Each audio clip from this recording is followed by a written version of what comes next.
Mga ka-deliver, tatanggal naman tayo ng gulong.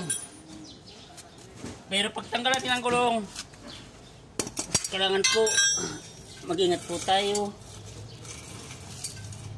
Kasi baka tayo mahulugan o madaganan. Bago po magtanggal ng gulong, jakan muna po mga ka-deliver.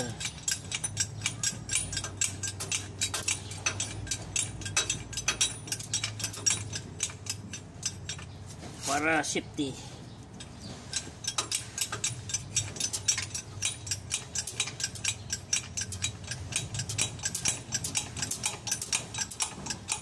Kailangan kalsuhan mo yung gulong para hindi mag-abanti, para hindi matumba yung jack.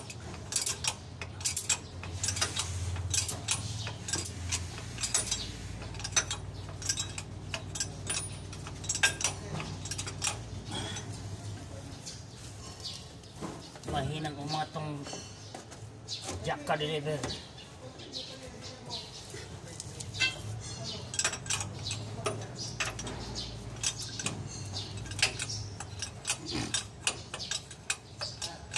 Mga ka-deliver.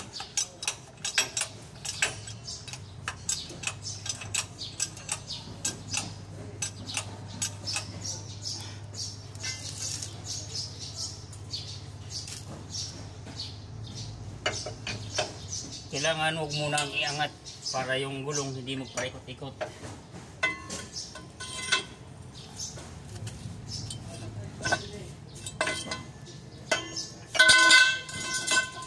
At pag nagigpit po kayo nitong, pag ibalik nyo na itong stud, kailangan po yung tama lang na ikot, baka maputol.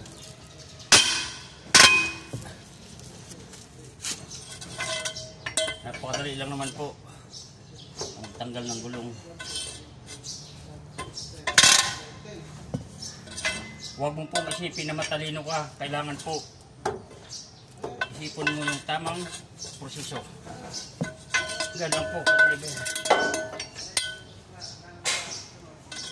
Hanggang matanggal ang gulong.